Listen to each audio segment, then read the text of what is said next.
Thank you so much for this interview. First question, of course, we are in dinner. Is that your first time here? It is my first time here. Yeah. And did you hear about this festival from Brittany? In all honesty, I'd never heard of this festival whatsoever. But then I looked into it and I was like, why have I not heard about this festival? I've known all these extraordinary films that have been through here. The connection with Alfred Hitchcock, who I've always been a huge fan of. And so and then when I found out about it, it was just a double yes that I would come to it. So your film, can we say that it's an adaptation of the stage play from Kate O'Reilly? Yeah. Definitely? Yes. You consider it's an adaptation? It's not something else, something more personal, for instance? Well, it is. It was personal for her when she wrote the play. And I connected with the play because I was in the play originally. So I played Joe in the original stage production. That's why. And so that's personal. And the subject matter was personal for Kate. And then years later, when we decided to make the film, and she said, should we adapt the play? And she wasn't precious about it. She was like, let the play be the play and the film be the film. So we then took this structure of the play and then we ripped it and moved it around and added to it and created a film because it had to be a film, not a play. But since then, and the audience at dinner, I've just been chatting to the audience outside the screening, and they were really beautiful and super responsive. And I was walking up the street with them, and people said, "What is your personal experience of traumatic brain injury?" And my answer is, when I did the play, I didn't have experience. But when I did the film, I had. So when I did the film, I'd had both sets of grandparents pass away with dementia. So I know what it's like to be forgotten. Okay. While they're still there. So yeah, it was personal because I loved the play and Kate and the character, and then all these other elements. Something really important for the film is the cast, of course. Yeah. What can you tell about the cast? Well, I think I've had the most fabulous cast one could ask for. An embarrassment of riches. We have Rebel Wilson in her first ever dramatic role. Charlotte Gainsbourg, the iconic Charlotte Gainsbourg, playing a very unusual and mercurial role because she has so much charisma and courage. And the fact that Charlotte and Rebel in the same film together is so new. And then Trine Dyrholm, who is this extraordinary Danish actress. They call her the Meryl Streep of Denmark. and Mira Sayal, who is this British national treasure, famous British comedienne as the Doctor. And I love the fact of having these four, in their own way, iconic women leading this film, all from different worlds, but yet inhabiting the same frame and the same canopy. Because that's what life's like. You don't choose. So it was important that I wanted to work with great actors, full stop. That was paramount. Number one, the best actors. Two, the story and the context that they bring and they tell. And another element in there is I wanted them to not be British. I wanted them to be foreigners, to be in a foreign land. So it would make the pressure of the characters really, really tough because they have no support network, no family around them. So Rebel is really on her own and Charlotte is really on her own once their partners are in the care system. And that was that just gave a real good dilemma and punch to the drama. And I wanted to make a film for actors and the audience. In those two things, I wanted the actors to have room to fly and the audience have room to feel. And how did you meet them? And did you write some parts especially for them, knowing that there will be in the cast?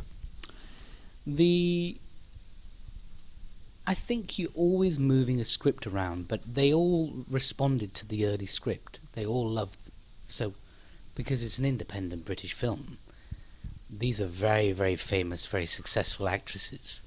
So they're only going to do this film if they really, really like the material. And they really like the material. So I mean, one thing in the original play is it was two guys and two girls in the couples, but we made it 3 girls and 1 guy plus the doctor.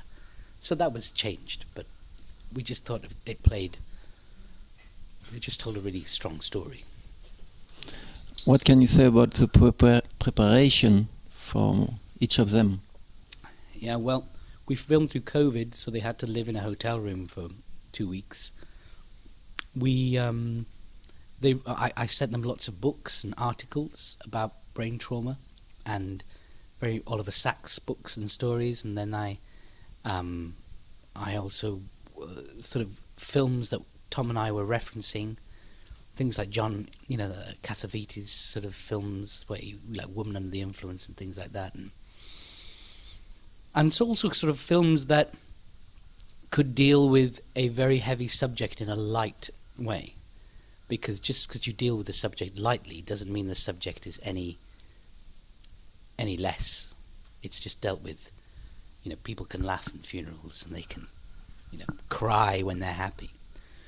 So with this subject matter and these performances, it was very important for me to keep a lightness of touch, so these characters could feel really relatable and sympathetic. And from the play to the film, what was your intent? Maybe not to change, but to what makes, for instance, camera possible that was not in the play? Yes, well, I think we were stripping away a lot of the lyricism of the play and the poetry, and finding a visual poetry that was, so really embracing the landscape where we were, and using the coast and the city and the town and all that, because the whole story we zoom in. It starts small. We zoom into this story, and at the end of it, we come out and we'd show that it's just a big story, but it's one of thousands. But so we had to, we added more characters, we added more place. We also wrote the ending, because we felt like the audiences really, really needed a satisfactory ending, because the play ends on the scene with Trina and myself. I don't know if you saw the movie, but it ended in the garden. But I felt that a film audience, having been through a challenging and tough journey, really needed to know that things were going to be good and survival was possible. So lots got changed, really, and added to, I should say. And what about the title? Yeah. Did you have it at the beginning, or? The play was called The Almond and the Seahorse. The film was called The Almond and the Seahorse. To be honest, I really thought the world of film will never call it Almond and the Seahorse. Because I've had that experience as a screenwriter before, where people can change the name of your movie. So I just thought, well, I wonder if they'll keep it. But people seem to have loved it. The cast love it. Audiences love it. And I think now it's been out in the festivals, it's probably it's going to stay. But I was really prepared that at one point I think, well, they're going to, there was lots of names that I thought they were going to be proposing. But there's something about the Almond and the Seahorse, because it sort of lives in the the diving bell and the butterfly kind of world, but also the audience get to learn something about what we're talking about, which is the Almond and the Seahorse are the nicknames of the amygdala and the hippocampus, which are the parts of the brain that lay down new memories. And they're called the Almond and the Seahorse because they're shaped like an almond and shaped like a seahorse. And that's why I think when that bit of information comes in the film, when Rebel tells you, I think it's a good take home for the audience to go, oh, they could be at home in the car going, at work the next day going, did you know? Excuse me. As you said, on stage, you decide to direct the film, to write it, Yeah. to also to the first day only to make the sandwiches, but also you're the main male character. Mm-hmm. Did you hesitate or not? Once I decided, I couldn't hesitate. With once the wheels are moving, you shouldn't hesitate. And also, could I have really let somebody else play that part? No. It would have been a nightmare for that actor. I would have been saying, "Oh, when I played it, no." But no, the character meant too much to me. And actually, we shot the film in 24 days, and very quick. And this character is because of his brain damage for his because neurologically, he is in the moment. So the less you bring on, the better. So the whole challenge for playing Joe is to be completely in the moment, sort of reacting to what's going around, which makes for a perfect role to play if you're directing and writing and making the sandwiches or doing all that. And also it meant that I could really be in there, especially with Rebel. I could be there with her, going on this journey with her, not just standing on the outside asking her to do things and directing. I could be there with her, feeling vulnerable, feeling courageous, looking into her eyes. And Tom and I had worked out how we were going to shoot it, and we knew how we were going to move the camera. We knew that it had to have a fluidity, and the scenes were going to be big. So, in a way, I could sort of measure the tempo and the speed whilst playing Joe. So even though it sounds like a big job, it made sense. We couldn't do it all the time. No, couldn't do it all the time. Did you ask someone to be an external eye for that? To tell you you're good or not? Because sometimes when you play, you have no idea whether it was good or not. Yeah, I had Tom Stern was at the camera, and so he was there, and he used to do it for Clint Eastwood, so he had experience of working with actors who direct. Okay. And so Tom would be there, and then we had a very good camera operator. We had a very good team, just a very good team. They all had monitors. They were all there. I trusted them, and I could feel it really, but I didn't have time to think of it either. So I shot all my stuff very early in the film, and then I could concentrate on making the movie, and then I come in at the end, 5 years later with the beard, and things like that. So working with Clint Eastwood, as far as I know, it means only one shot. Yes. Is that true? Apparently so. Apparently so. And but it's like Picasso with the Dove of Peace, isn't it? Where it took him 15 minutes to draw it. And they said, 15 minutes for $1 million, that's not bad. He said, no, it's 15 minutes. It's $1 million for 35 years' work, not 15 minutes. And I think with Clint Eastwood, that's what you're getting, aren't you? It's not the fact that he only does one take. I guess it's the fact that he's got to the point in his life where he only needs one take. Because colleagues like Tom Stern, and before Tom was Conrad Hall, and they all knew what to do and where to go and what he wanted. So I think it's you earn that privilege with time, I guess, and experience. What about the British sense of humor? Is that yours? I guess, yeah. I guess it's mine and Kate's and the actors. But what would you call the British sense of humor? I like it.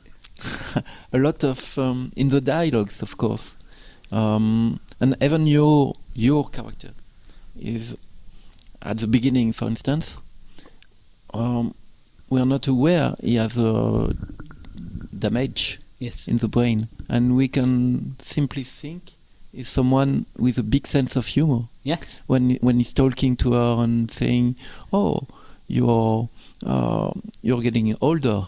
Yeah. Yeah, totally. You think, who is this? Yeah, but I guess brain damage doesn't take away your sense of humor. You know, people you can be funny whatever happens to you, or childlike. I think there's a disinhibition with Joe's condition that makes him more kind of naughty and cheeky, but also we wanted to open the.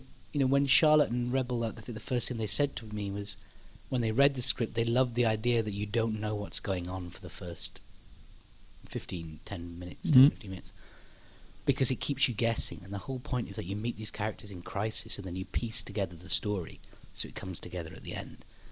So you could see it and think, is Joe just a clown who's making these kind of bad jokes? Is he abusive? Is he, because I'm a big guy and he's in your space and you're thinking, is there a threat? Is she in trouble with him?